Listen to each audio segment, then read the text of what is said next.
Hey y'all, I had to record in my car today for Real Housewives of Potomac season 7 episode 11 Showtime, and the reason being is because I tried to get this video out to y'all yesterday, but I fell asleep. It wasn't all that interesting, but it gave just enough. So let's go ahead and get into it, especially with Karen and her shady moments. If you've been here before and you haven't yet subscribed, you know I'm trying to grow my channel.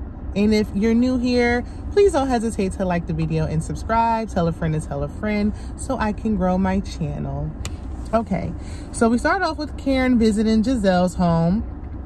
It's her first time being there. And I'm sorry if y'all can hear the heat. Like, it's brick out here. Like, I can't sit here in the cold, okay? So it's her first time being at Giselle's home since the renovations have been done. And the producers asked Karen, because she's like, oh, it's nice, like, you know, doing all the niceties and all that. So they asked her, like, what you really think? Tell us the real. And she was like, well, I like the chandelier. Shady. Have her as a guest host on Reasonably Shady. Maybe instead of y'all doing 2 separate shows, Karen should have been a guest host on Reasonably Shady live, and that would have drawn out more people. Anyway, I think it came together nicely. A lot of y'all still calling it tacky. I think compared to what it was looking like, honey, it came together much better. Real nice compared to what it was looking like before. I like the deck outside, like the movie area she wants to have. So far, that looks nice. I like the chandelier. I just don't like the floor with the pattern she had going on, but whatever. Overall, I think it came together. I'm seeing the vision now. At first, it was crazy. So Karen gave the girls, the twins, Gucci bracelets for their birthdays because she missed their birthday parties, or their birthday party. And then, you know, the ladies talked, and Giselle mentioned that, you know, she and Robin's live podcast is coming in a couple of days, and she's trying to understand what Karen's live show is about. And Karen's explaining, and Giselle's like, okay, I get it. And then in her confessional, she's like, I don't get it. I don't get it either. I don't. I'm not seeing that vision. I don't understand. So she's asking, like, well, what are you going to be talking about? So Karen said she's going to have sizzle topics. Not the off-brand hot topic. Shout out to her friend, Wendy Williams. So then Giselle talks about Jacqueline and Mia and, you know, them sharing partners and, you know, sharing each other and everything else. And Karen was like, because Giselle was like, yeah, where were you on this Miami trip? Like, were you there? Were you present? And Karen was like, I was in my room where I belonged. I know that's right. Listen, I don't know why it's such a big thing. Like, when Mia first stepped on the scene, she was talking about, you know, her sexual history. So it's not like this is a surprise. When Wendy said it, she just regurgitated what Mia already told us. So I don't get the shock. I guess it's just like, okay, well, now Jackie's here. And it's like, well, what y'all got going on? We know what's up. We just don't care. So we see Wendy, she's in the ER due to her kidney stones, and I need her to take it easy. All this busyness you're talking about, you're so busy, you don't have time. None of that stuff matters if you don't take care of your health. Like I said in my last review, health is wealth. If you don't take care of your health, you're not going to be around for all these other things you have going on. It won't matter. So, and her mother tried to tell her that as well later on. Then we see Ashley, and she's talking to her nanny, and she said that Michael found her a home, but he's handling all the finances, the paperwork, and everything. And I'm over the storyline.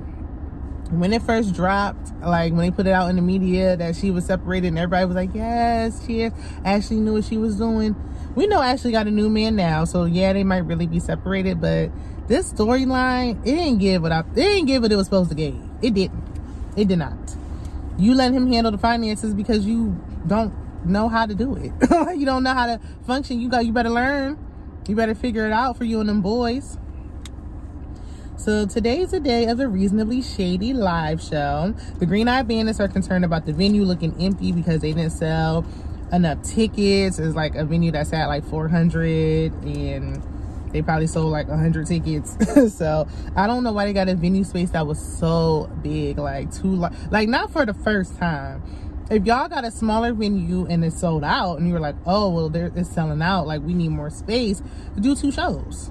Do 2 shows, in that early afternoon or like an evening, and then do like a later show or something like that. But don't overdo it at first and you don't know how it's going to turn out.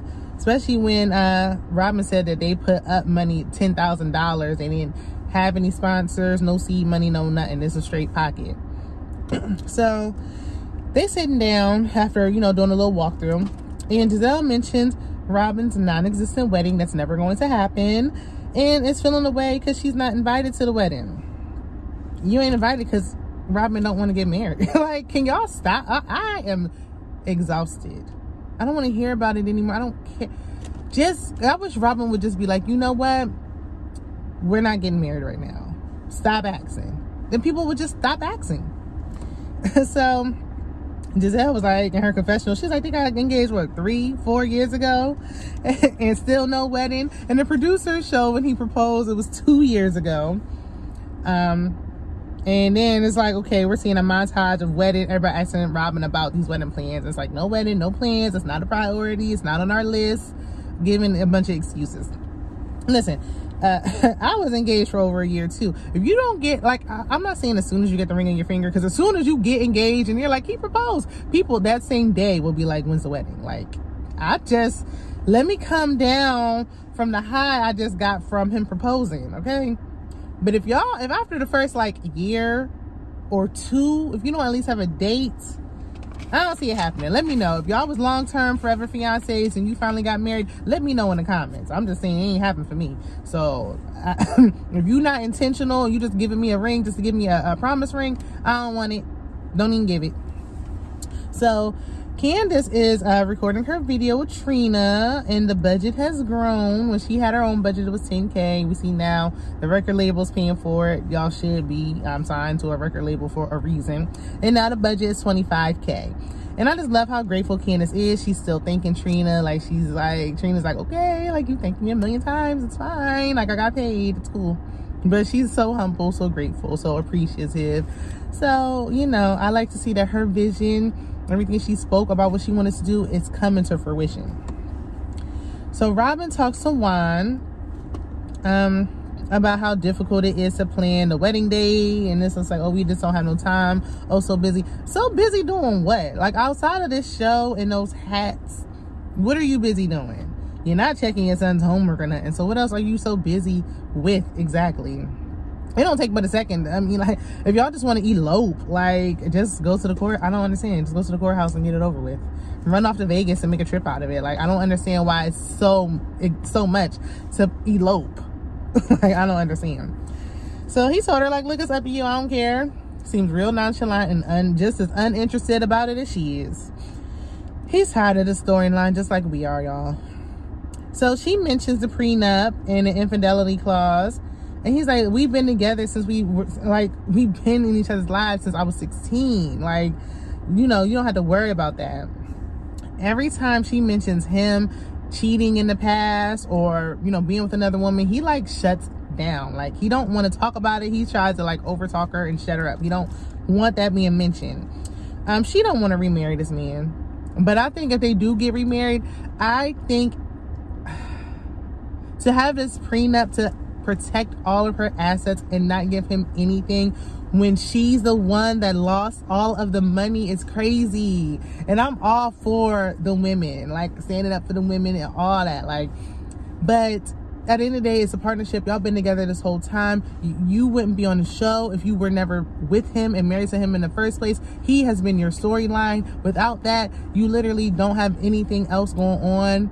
Giselle doesn't have anything going on, so it's just 2 friends that don't got nothing going on.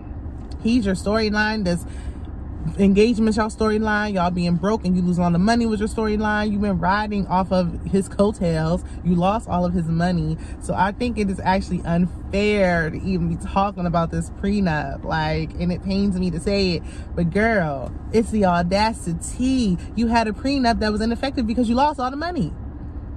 So the nerve of it all. You know you don't need no prenup. If you think he's gonna cheat again, don't marry him. You don't want to marry him. Y'all roommates. I don't see no love nor affection. I just see 2 people cohabitating. I know what roommates look like when I see it. So Anyway, Wendy is back from her surgery, and you know, even though it was an outpatient surgery, she said like the recovering is just exhausting, like it's a lot. They say them kidney stones is bad, it's worse than giving birth. And if it's worse than giving birth, honey, I don't want it. Drink your water, okay? I need to drink mine. So all she wants is water and some soup. And her baby girl is so cute, like taking care of mommy. Like even at those young ages, they are so like nurturing and stuff. Like we're just, a lot of women are just born with it, like just that nurturing tendency of wanting to take care of people. It was just so cute. She saw her mommy in pain, she wanted to take care of her. That was the best part of the scene for me. So, and she telling her mama like, I want soup. And she's talking about, you want some fried pork chops? Like, no. And she came up with this top ramen, these ramen noodles.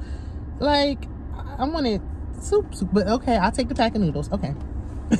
So while she's sitting there trying to heal in the living room couch, you better than me, Wendy. I know you had to film some kind of way, but honey, I would have been up in my room, in the bed, like, all right, y'all saw me laying on the couch, get them cameras out of here. Like, I don't feel like talking, I don't feel like filming. She had the makeup on, her wig was sitting right. Listen, I would have been on there with my helmet of salvation, laying down, okay? Her mom talking about something. I still need my boob job because I gave birth to 3 of y'all. And when was that, mom? You got grandkids now. You didn't get the boob job by now. It ain't meant for you to get it, okay? Don't be nagging me about this, like, not right now. Ma'am, Miss Ma'am. She like, that's last on my list. Like, I ain't thinking about that right now, mama. So, Karen arrives to Mia's house. Karen doing the tour. She going from house to house to house. Karen looks good in that white, I must say. And the body is snatched, okay? So after she gets done, she visiting everybody. She's at Mia's, and Mia is baking cookies with her kids. And even a moment that's supposed to be like, oh, so sweet, like, because it's Mia, like, they was better off just showing the kids alone, or even the kids in Gordon, honestly, which is crazy to say, but I just don't want to see Mia on my screen ever again. Like, if I never see her again, I would not care. So there and there, and that son, he stayed on that tablet. Take that tablet out of that boy's hand. So they go off to the side, and Mia said that you know, they were talking about her and Jackie's friendship, and she said her and Jackie did weird promiscuous things. Y'all do got a weird friendship, I must say. But she said it like it was normal, like, oh yeah, when we were like younger, it's no big deal. Like, no big deal to you? Because some of the stuff y'all saying y'all was doing, I ain't never crossed my mind to do that with my best friend. I don't understand. When I say my best friend, that's like my sister. Like, I wouldn't be laying down with my sister, so I ain't gonna do it with my best friend. Even though these days, some of y'all out here, y'all do it with your sister because y'all don't care. Anything go. I can't do it. It's just weird. I can't talk to you calmly, and after that, I can't do it. And I feel like that's why their relationship, you know, like, that's why Mia be talking to her crazy. Like, it's not a friendship. Because it's like, once y'all get intimate with each other and, like, lines start getting crossed, like, it changes the trajectory of the friendship. Like, I knew 2 friends who did it, or people that I used to be friends with, and they did it. And it was like, now y'all acting like y'all girlfriend and girlfriend. Like, see, you should have kept it platonic or not. But you can't do both. So Karen asked me about, you know, Gordon inviting people into their bedroom, you know, her and Gordon inviting people into their bedroom. And she was like, well, was Peter involved? I said, I guess that's because you was acting out about Peter, talking about that's your brother, or was it something else? And she was like, no, it was actually his girlfriend. And then she was like, what? How did that happen? And she was like, well, actually, G and I had the girlfriend first, and Peter got our sloppy seconds. And I said, Mia is so loose and carefree with her business. Like, she overshares. And I understand transparency and everything, but she's like overshares and then gets upset when somebody gets in her business. Like, don't tell us that and then get upset when somebody gets in your business. This isn't even like juicy. For me, let me know. For me, I feel like, okay, y'all are swingers. Like, I don't, okay, and what else? Or maybe just because I just have a dislike for Mia. So we make it to the live podcast finally, and Karen is surprised to see Juan there, and so am I. So Karen talks about how empty it is and takes out her phone to pull a Robin to record. And she like, let me record what not to do. Well, the first thing, you need to be recording topics, because sizzling topics ain't it. What you gonna be talking about, Karen? I really we could have skipped over Reasonably Shady and went straight to Karen's, because I got to see what Karen got to say on next week. So the host introduces Robin Bryant. I hope it was a joke, because it was given like he really messed up, like, ooh, you fumbled, not when the cameras are rolling. So Juan came up, he answered a question with no enthusiasm, looking like he don't want to be there with his hoodie on. And then there's an awkward dance break that involves Ashley, because we know she's a TikTok superstar. And then they did a little Q&A.